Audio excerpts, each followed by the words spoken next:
versículos 17 até 29. Evangelho de Marcos, capítulo 6, versículo 17. Porque o mesmo Herodes, por causa de Herodias, mulher de seu irmão Filipe, porquanto Herodes se casara com ela, mandara prender a João e atá-lo no cárcere, pois João lhe dizia: não te é lícito possuir a mulher de teu irmão. E Herodias o odiava, querendo matá-lo, e não podia. Porque Herodes temia João, sabendo que era homem justo e santo, e o tinha em segurança. E quando o ouvia, ficava perplexo, escutando-o de boa mente. E chegando um dia favorável em que Herodes, no seu aniversário natalício, dera um banquete aos seus dignatários, aos oficiais militares e aos principais da Galiléia, entrou a filha de Herodias e, dançando, agradou a Herodes e aos seus convivas. Então disse o rei à jovem: pede-me o que quiseres, eu te darei. E jurou-lhe: se pedires mesmo que seja a metade do meu reino, eu te darei. Saindo ela, perguntou à sua mãe: que pedirei? Esta respondeu: a cabeça de João Batista. No mesmo instante, voltando apressadamente para junto do rei, disse: quero que sem demora me deis num prato a cabeça de João Batista. Entristeceu-se profundamente o rei, mas por causa do juramento e dos que estavam com ele à mesa, não lhe a quis negar. E enviando logo o executor, mandou que lhe trouxessem a cabeça de João. Ele foi e o decapitou no cárcere. E trazendo a cabeça num prato, a entregou à jovem, e esta, por sua vez, à sua mãe. Os discípulos de João, logo que souberam disto, vieram, levaram-lhe o corpo e o depositaram no túmulo. Até aqui, meus irmãos, Marcos capítulo 6, dos versículos 17 a 29. Vamos orar novamente? Senhor, a Tua graça nos basta, como foi cantado aqui na Tua palavra santa. E nós queremos da Tua graça. Imploramos que o Senhor derrame graça sobre as nossas vidas. Agora, Senhor, que a Tua palavra está sendo lida e está sendo exposta no que ela nos fala, por obra de iluminação do Teu Santo Espírito. Nos abençoa com a Tua graça, Senhor. Nos usa, nos fortalece, nos direciona na verdade, no amor, nas veredas da justiça, por amor do Teu santo nome, Pai. Nós nos entregamos a Ti, orando no nome de Jesus. Amém. Meus irmãos, tratar com o pecado não é coisa simples e nem coisa fácil. Tratar com o pecado é algo doloroso e muito complicado. João Batista, ele lutou contra o pecado e foi decapitado. Jesus Cristo lutou e venceu o pecado, mas foi crucificado. Homens e mulheres compromissados com Deus de verdade combatem o pecado. homens e mulheres compromissados verdadeiramente com Deus, assumem a postura profética de se oporem ao pecado por meio da palavra de Deus. Há uma situação registrada aqui nesse texto, meus irmãos, pelo evangelista Marcos, que nós precisamos observar. O foco está na corte real da Galileia, uma tetrarquia que era uma das 4 governanças da Palestina na época, uma tetrarquia do Império Romano do primeiro século. E está exposto aqui nas Escrituras Sagradas sobre o governante que se auto-intitulava rei, Herodes Antipas. Está aqui exposto a sua esposa, a primeira dama da Galileia, Herodias.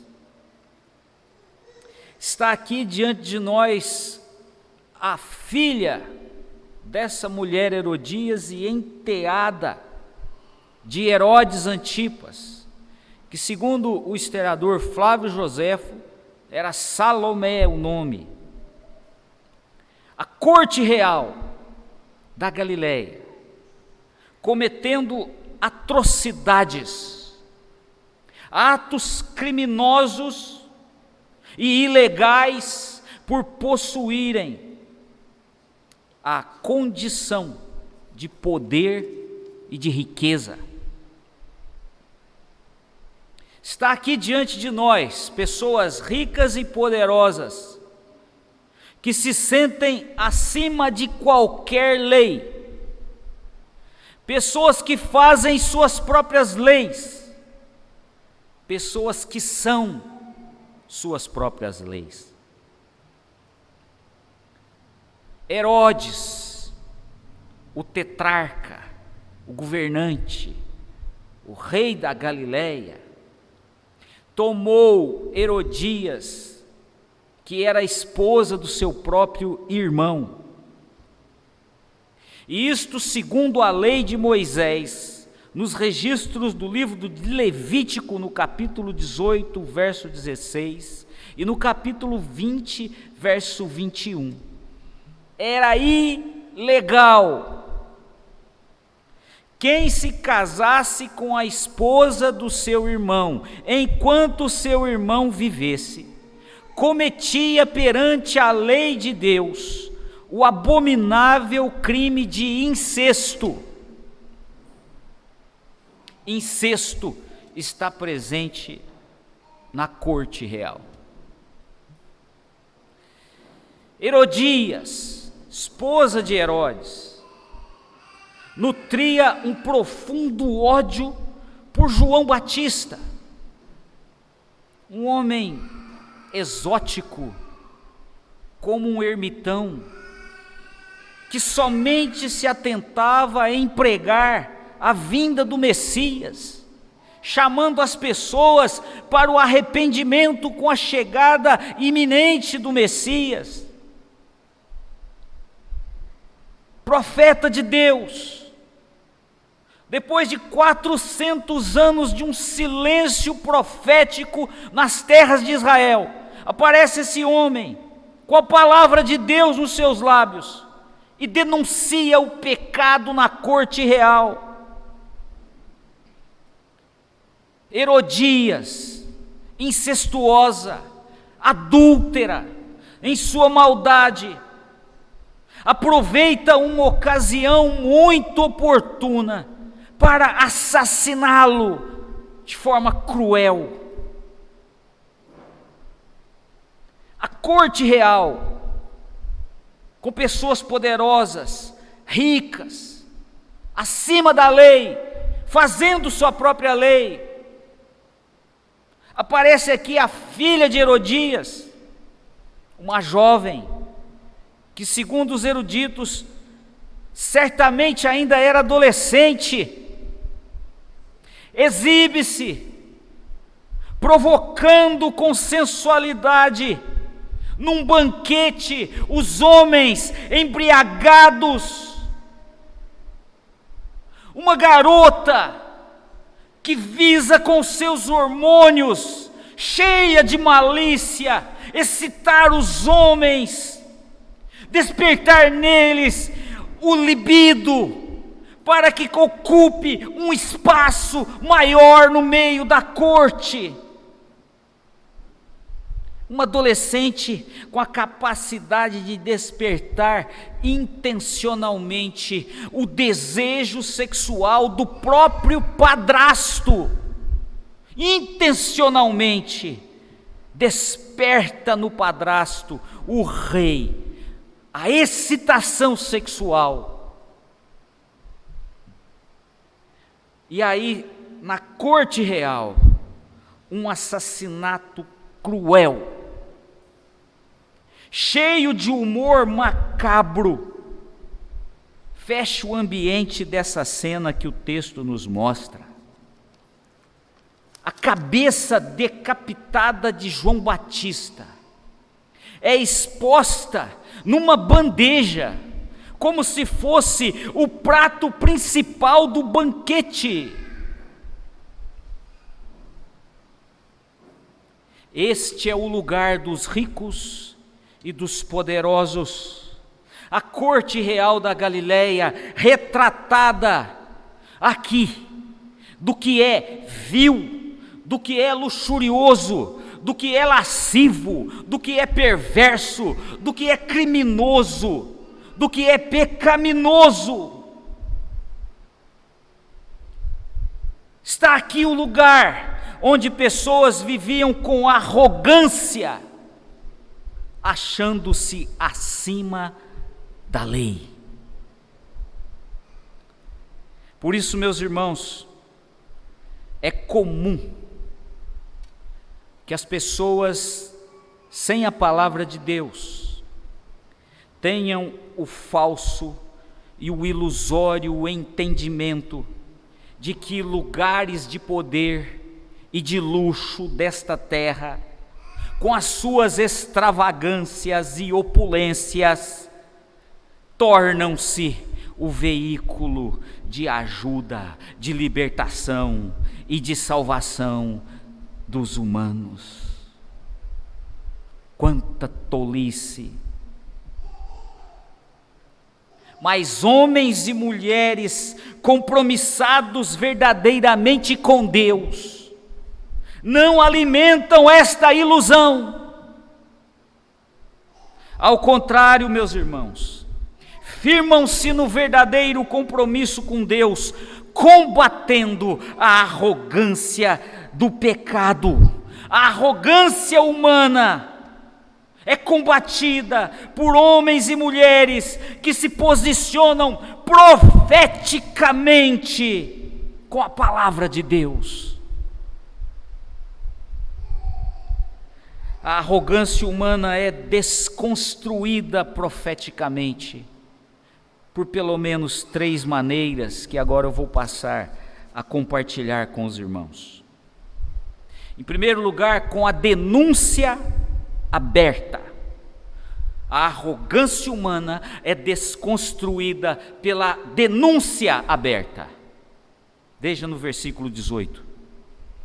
Pois João lhe dizia: não te é lícito possuir a mulher de teu irmão. João Batista denunciou abertamente a soberba de Herodes Antipas, um profeta fiel que absolutizou a palavra de Deus, que não se tornou venal. A lei de Moisés foi colocada por ele para confrontar e para denunciar o pecado da corte real. Isto é postura profética. Postura profética é entrar em desacordo com o pecado. Postura profética é denunciar aquilo que afronta a santidade de Deus. Fazer denúncia de forma clara, sem rodeios, abertamente. Um homem e uma mulher de Deus, compromissados verdadeiramente com Deus, denunciam o pecado da arrogância humana abertamente. Esta é a primeira forma de desconstruir a arrogância humana, com a denúncia aberta. Uma segunda forma de desconstruir profeticamente a arrogância humana, meus irmãos, com a ética santa. A arrogância humana é desconstruída com a denúncia aberta, mas também com a ética santa. Olhe no versículo 20. Porque Herodes temia a João, sabendo que era homem justo e santo, e o tinha em segurança. E quando o ouvia, ficava perplexo, escutando-o de boa mente. João era visto por Herodes como um homem justo e santo. João Batista denunciou santamente a soberba de Herodes. Ele o fez, denunciou, mas o seu proceder de vida era inatacável. Mensageiro de Deus, não somente porque proclamava a mensagem da fé no Messias, mas porque vivenciava essa fé no seu dia a dia. Herodes o ouvia e ficava com boa mente. Esta é a expressão. Quando Herodes o ouvia, se sentia bem. João Batista não tinha a intenção de humilhar o rei Herodes com os pecados que Herodes cometia. O que este homem, profeta de Deus, fazia em sua postura era procurar salvar o rei dos seus pecados. Sua intenção visava levá-lo ao arrependimento e não depreciá-lo como um pecador. A santidade não está em diminuir as pessoas, mas está em procurar levá-las pela palavra de Deus ao arrependimento. Perplexo, escutando-o de boa mente. Postura profética está em primeiro lugar num viver arrependido. Um homem e uma mulher, profetas de Deus, primeiramente se arrependem diante de Deus e depois influenciam aqueles que estão longe de Deus com a palavra de Deus para que se arrependam. O objetivo é salvar as pessoas, o objetivo é livrá-las da destruição, o objetivo é arrancá-las do inferno e não humilhá-las, depreciá-las, diminuí-las com uma postura de santidade, porque todos pecaram e destituídos estão da glória de Deus. É preciso converter-se antes de pregar a outros a conversão. É preciso buscar insistentemente o caminho da santidade antes de chamar outros para andar no caminho da santidade. O homem e a mulher, compromissados verdadeiramente com Deus, buscam viver santamente diante do pecado na humanidade. a ética santa, o viver ético de modo santo. Esta é a segunda maneira de desconstruir a arrogância humana. Denúncia aberta, ética santa. Mas ainda há uma terceira forma de desconstruir profeticamente a arrogância humana, com a tomada da cruz. Se desconstrói a arrogância humana profeticamente quando se toma a cruz. Vamos ler aqui dos versículos 24 a 27. Saindo ela, perguntou à sua mãe: que pedirei? Esta respondeu: a cabeça de João Batista. No mesmo instante, voltando apressadamente para junto do rei, disse: quero que sem demora me dê num prato a cabeça de João Batista. Entristeceu-se profundamente o rei, mas por causa do juramento e dos que estavam com ele à mesa, não lhe a quis negar. E enviando logo o executor, mandou que lhe trouxessem a cabeça de João. Ele foi e o decapitou no cárcere. João, pregador de coragem. João, fiel à palavra de Deus, pregava por amor à salvação dos pecadores. João Batista, precursor do Messias, mas que estava seguindo o Messias em quem ele creu. O Messias que ele olhou e falou: eu é que tenho que ser batizado por ti. O Messias de quem ele disse: importa que ele cresça e eu diminua. Ele passou a seguir o caminho do Messias. Ele passou a ser o discípulo do Senhor Jesus. Então ele tomou a sua cruz e foi após Jesus Cristo. A cruz de João foi a sua decapitação. O teólogo Hurtado entende que este registro da história da morte de João é para que se entenda melhor a história de Jesus, e que João, ao morrer injustamente pela verdade, prefigurou a morte do Messias na cruz. Postura profética se dá no despreendimento da própria vida pela vontade de Deus. Quem assume a postura de anunciar a palavra de Deus, despreende-se de sua própria vida, se identifica com o caminho de Jesus Cristo.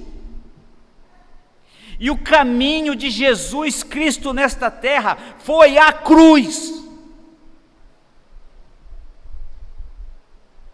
A postura profética acontece quando se identifica-se com o fraco, quando se identifica com o vergonhoso, quando há identificação com aquilo que é débil, com aquilo que é rejeitado, com o que vai perder, para o poderoso, para o forte, para o rico, e se vai ficar com a palavra de Deus, com a verdade, com a justiça, porque é do reino da luz e não das trevas. Não há postura profética sem cruz. Ninguém pode ser mensageiro, mensageira de Deus, sem seguir o caminho da cruz, sem desprender-se da própria vida, para que a vontade de Deus se cumpra, como Deus quer ser glorificado no seu viver. O homem e a mulher, compromissados verdadeiramente com Deus, tomam a sua cruz. A vontade de Deus está acima do sucesso. A vontade de Deus está acima do prazer transitório desta terra. para aqueles que querem servi-lo, anunciando a sua palavra, vivendo pela sua palavra, comprometendo-se verdadeiramente com Deus, tomando a cruz.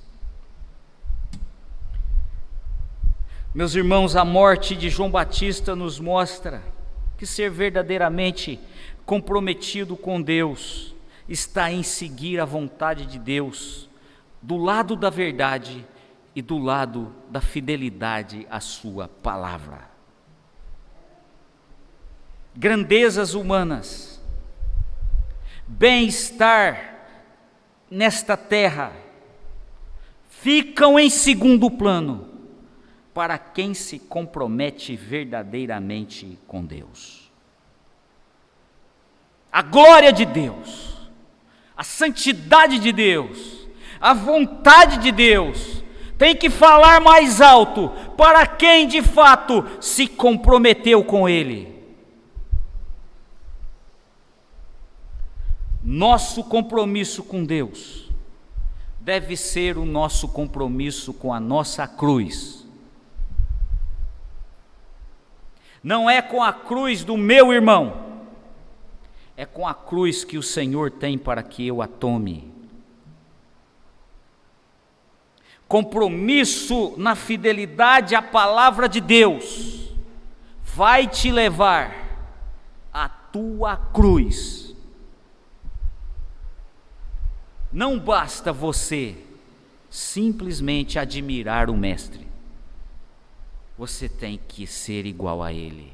Você tem que segui-lo. E Ele disse: se alguém quer vir após mim, negue-se a si mesmo, tome a sua cruz e siga-me.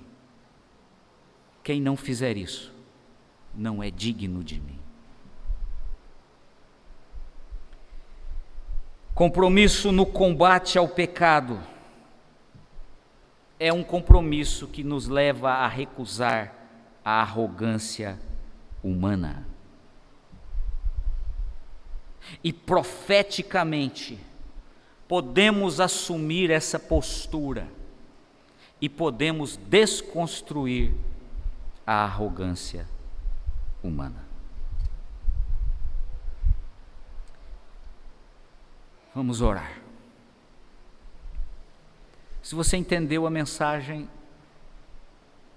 dê uma resposta ao que o Senhor está falando no seu coração. Se você não entendeu a mensagem, ore a Deus e peça luz para entender o que Ele quer te falar. Mas não deixe passar de você a palavra de Deus nessa noite. Guarde-a no seu coração.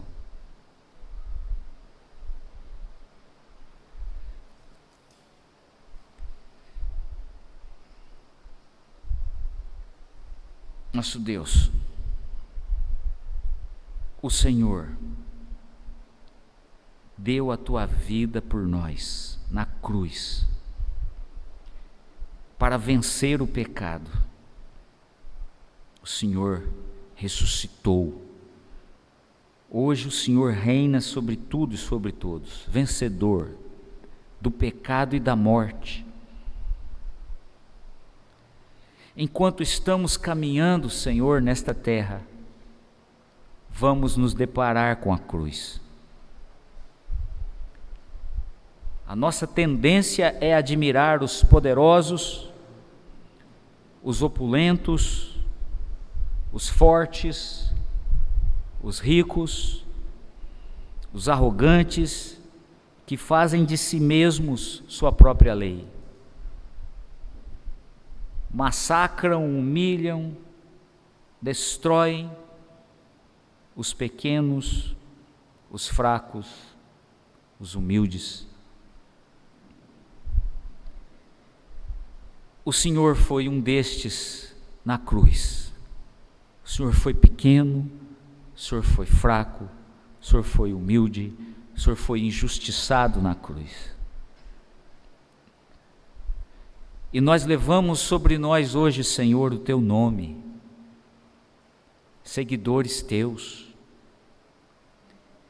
porque o Senhor nos comprou com teu sangue. E quantas vezes, nosso Deus, nós tendemos a recusar a cruz quando ela vem para nós? Quantas vezes, nosso Pai, nós nos acovardamos diante do pecado? Seja quando o pecado atua no nosso coração e nós cedemos lugar a ele, ou quando o pecado atua na vida das pessoas e nós não o denunciamos para que as pessoas se arrependam e sejam salvas por tua graça. Tem misericórdia de nós. Nós não queremos viver fracassados, como religiosos, como espectadores dentro de um templo. Queremos viver vitoriosos, compromissados profeticamente com a verdade, fiéis à tua palavra, combatendo o pecado, não dando lugar ao pecado no nosso coração e alertando as pessoas da destruição que o pecado faz. Nos ajuda, Senhor, nos revigora, Senhor, nos abençoa, Senhor, para assumirmos uma postura que te agrade, nosso Deus. Abençoa a tua igreja que está congregada aqui nesse lugar, cada vida que está aqui te buscando, cada irmão que está na live, cada família aqui representada. Senhor, que o Senhor possa operar, santificando o teu povo, fortalecendo o teu povo, fazendo o teu povo ser um povo ativo no testemunho do verdadeiro evangelho, do evangelho da cruz, do evangelho da graça que é o teu poder para a nossa salvação. Senhor, aplica essa palavra em cada coração. E, Senhor, nos corrige por meio dela, nos repreende, Senhor, nos educa na justiça, Senhor. Nós queremos guardar a tua palavra no nosso coração para não pecar contra ti. E, Pai, qualquer pessoa que nesse momento precisa nascer de novo, que o Senhor opere a obra do novo nascimento nos que são teus, por amor do teu nome. Aplica a tua palavra em cada coração. Isso nós te pedimos, ó Senhor, para a tua glória. Nós te louvamos, nosso Deus, porque o Senhor é bom, porque o Senhor é maravilhoso, porque o Senhor tem a vida eterna para nós, porque o Senhor vai nos ressuscitar no dia da tua volta, e a morte jamais terá domínio sobre nós.